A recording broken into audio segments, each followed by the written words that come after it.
নমস্কার। The power of astrology Sumanta ji Chowdhury আমার এই ইউটিউব চ্যানেলে আপনাদের সবাইকে স্বাগত। আজ আমি আলোচনা করব বাংলার 1432 এই নতুন বছরটিতে মেষ রাশির 5টি ঘটনা ঘটবে বা 5টি দিক।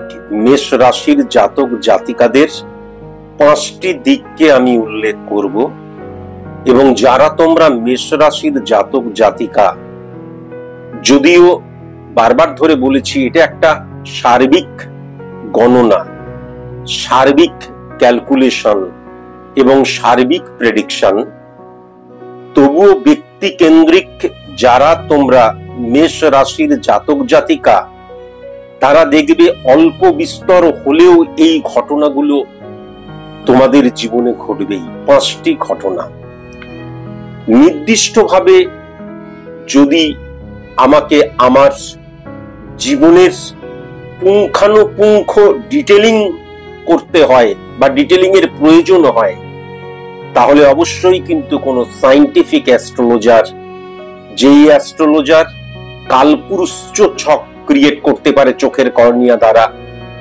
যেই সায়েন্টিফিক অ্যাস্ট্রোলজার স্পট ইমপ্লিমেন্টেশন ছক দ্বারা ক্যালকুলেশন করেন, প্রেডিকশন করেন, এরকম কোন অ্যাস্ট্রোলজারের কাছে গিয়ে প্রেডিকশন করালে পুঙ্খানুপুঙ্খ বিবরণ বা তোমাদের কোনো নেগেটিভিটি থাকলে সেটাকে ফাইন্ড আউট করা এবং শর্ট আউট করা, এগুলো সম্ভব।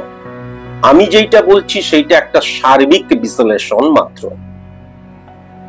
মেষ রাশির 1432 এই নতুন বছরটিতে আমি যদি খুব ভালো মতন লক্ষ্য করি, তাহলে কেতু, শুক্র এবং মঙ্গলের একত্রীকরণ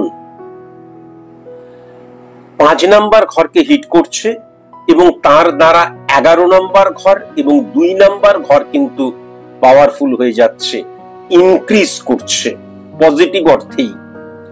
সুতরাং 100% শিওর বলে দেওয়া যায় যে এই বাংলার নতুন বছরটিতে মেষ রাশির জাতক জাতিকাদের, যারা তোমরা ব্যবসা করছো বা সার্ভিস হোল্ডার, তোমাদের যে উপার্জন, আর্থিক তোমাদের যে উপার্জন, সেটা কিন্তু অনেক অংশে বৃদ্ধি পাবে। আমি মাস গেলে 15,000 টাকা পাই, সেক্ষেত্রে কিন্তু 15,200-300 হবে না, দেখা গেল 20,000 চলে গেল। কেউ 1 লাখ টাকা ইনকাম করে, তার ক্ষেত্রে দেখা গেল 1.5 লাখ টাকা, 2 লাখ টাকা চলে গেল। কেউ 2 লাখ টাকা ইনকাম করে, তার ক্ষেত্রে দেখা গেল 3 লাখ, 3.5, 5 লাখ টাকা চলে গেল। এই জায়গাটা কিন্তু লক্ষ্য করা যাচ্ছে। বিশেষ করে সেকেন্ড হাউসে কিন্তু কেতু উচ্চস্থ হয়ে মঙ্গল এবং শুক্রের অবস্থানের মধ্যে দিয়ে বৃহস্পতিকেও পজিটিভ করে দিচ্ছে। সুতরাং আর্থিক উপার্জন মারাত্মক বৃদ্ধি পাওয়ার জায়গা বাংলার এই নতুন বছরে কিন্তু মেষ রাশির জাতক জাতিকাদের ক্ষেত্রে লক্ষ্য করা যাচ্ছে। কিন্তু এখন 4 নাম্বার ঘরটা খুব ভালো মতন যদি দেখা যায়, তাহলে 4 নাম্বার ঘর দ্বারা যদি ক্যালকুলেট করা হয়, তাহলে কিন্তু শুক্র এবং মঙ্গলের নেগেটিভ ইনফ্লুয়েন্স দ্বারা কেতুও নেগেটিভ হয়ে যাচ্ছে, রবি, বৃহস্পতি এবং 11 নম্বর ঘরকেও নেগেটিভ করছে। তাই জন্য ডেফিনিট ভাবে বলা যায় ফ্যামিলি ফ্রেন্ড দ্বারা কিন্তু ব্যক্তিগত জীবন হ্যাম্পার হবে, অশান্তি আরম্ভ, গোলযোগ এবং এই যে সন্দেহ বাতিক বা সন্দেহ প্রবণতা, এইগুলো কিন্তু সৃষ্টি হবে। ফ্যামিলি ফ্রেন্ড হইতে ভীষণ সাবধান মেষ রাশির জাতক জাতিকাদের ক্ষেত্রে। এইবার খুব ভালো মতন যদি দেখা যায়, তাহলে 6 নাম্বার ঘরে কিন্তু সবচেয়ে বড় কথা রাহুর অবস্থান এবং পজিটিভ অর্থে কিন্তু পাওয়া যাচ্ছে। এবং 6 নাম্বার ঘরে যেটা লক্ষ্য করা যাচ্ছে, শনি পজিটিভ ভাবে কিন্তু শনির দ্বারা বুধ কিন্তু উচ্চস্থ হয়ে যাচ্ছে। সুতরাং ঋণ মুক্তি, বা দেখা যাচ্ছে আমার 3 লাখ, 4 লাখ, 5 লাখ টাকা ঋণ হয়ে রয়েছে, ঋণটা কিন্তু কমতে শুরু করবে। আমার যদি 50,000, 1 লাখ, 2 লাখ, 3 লাখ, 10 লাখ, 20 লাখ আরো বেশিও যদি হয়, সেটা তো অকস্মাৎ একদম জিরোতে চলে আসবে না, কিন্তু ঋণটার ইনক্রিজ করবে না, ঋণটা কমতে থাকবে। কখন কমে ঋণ? এটা খুব ইজিয়েস্ট ব্যাপার। এমনি অটোমেটিক তো ঋণ কমে না, সোর্স অফ ইনকামটা বৃদ্ধি পায়, এবং যখন আমি সেই উপার্জনের টাকাটাকে সঠিকভাবে কিন্তু ইমপ্লিমেন্ট করতে পারি। দেখা গেল আমার রোগে খরচা হয়ে গেল, দেখা গেল আমার লাক্সারিয়াস আইটেম কিনতে গিয়ে খরচা হয়ে গেল, বাড়ি গাড়ি কিনতে গিয়ে খরচা হয়ে গেল। এক্ষেত্রে প্ল্যানিং থাকবে যে আমি এই ইনকামটা বৃদ্ধি হয়েছে, এবার আমি ঋণটাকে আস্তে আস্তে পরিশোধ করব। এটা কিন্তু লক্ষ্য করা যাচ্ছে। সবচেয়ে বড় কথা, আমি কিন্তু 6 নাম্বার এবং 7 নাম্বার ঘরের জায়গা দিয়েও যেটা লক্ষ্য করতে পারছি, যে এই ক্ষেত্রে কিন্তু রাহুর অবস্থান 11 নাম্বার ঘরকে, 12 নাম্বার ঘরকেও কিন্তু মারাত্মক পাওয়ারফুল করছে, এবং 2 নাম্বার ঘরকেও কিন্তু পাওয়ারফুল করছে। তাহলে একাধিক আয়ের উৎসের জায়গাটাও কিন্তু মারাত্মকভাবে লক্ষ্য করা যাচ্ছে। একাধিক আয়ের উৎস কেমন? দেখা যাচ্ছে আমি সার্ভিস হোল্ডার, স্যার আমি একাধিক আয়ের উৎস কি করে হবে?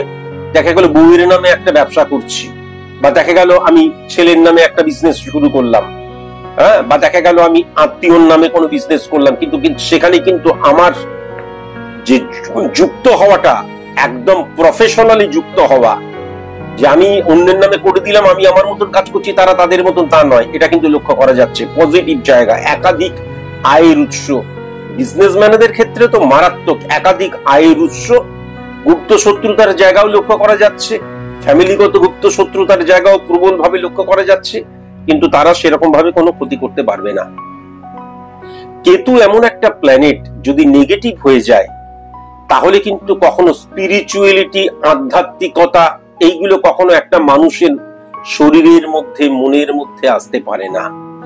আমি বারবার ধরে বলেছি যে আধ্যাত্মিকতা বা স্পিরিচুয়ালিটি মানে হচ্ছে নিজেকে সেপারেট করে নেওয়া।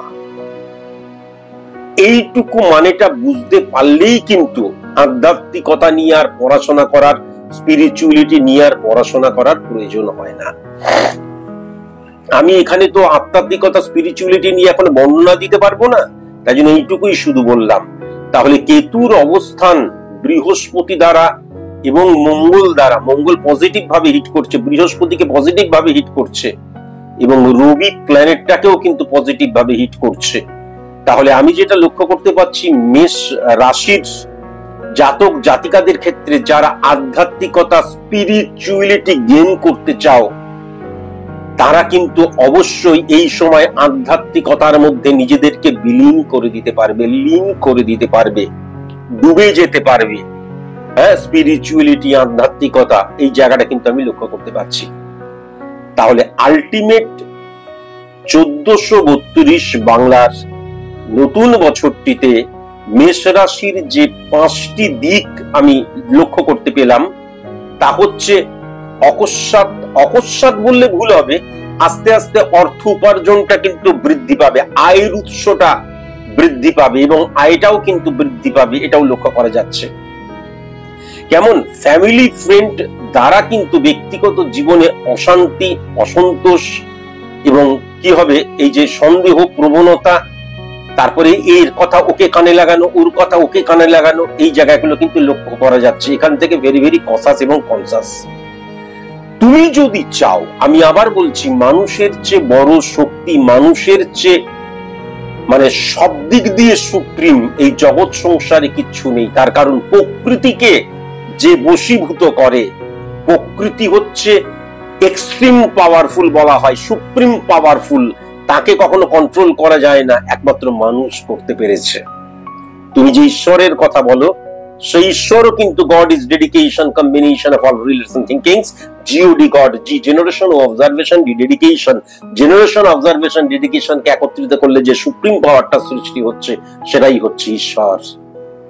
কেমন? তাহলে একমাত্র মানুষ সবচেয়ে বেশি শক্তিশালী।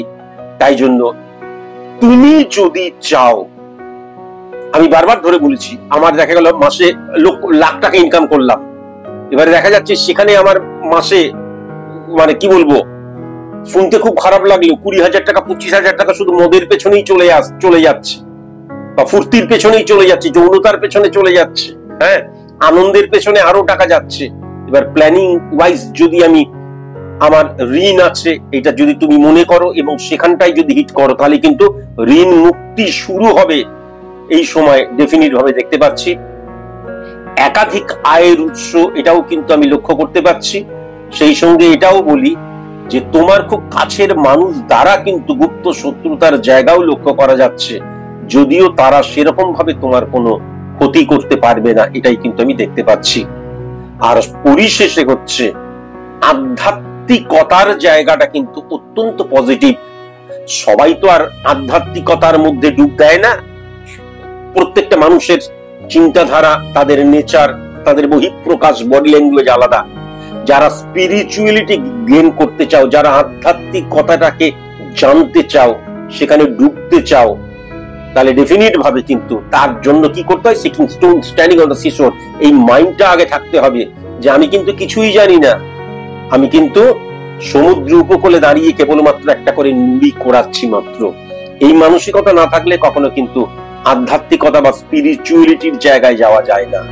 যেমন সুতরাং সেই মানসিকতা যাদের রয়েছে, যারা আধ্যাত্মিকতা স্পিরিচুয়ালিটিকে প্রত্যক্ষ করতে চাও বা সেখানে ডুবে যেতে চাও, সেটাকে অনুভব করতে চাও, তাদের ক্ষেত্রেও কিন্তু এই বছরটা অত্যন্ত পজিটিভ।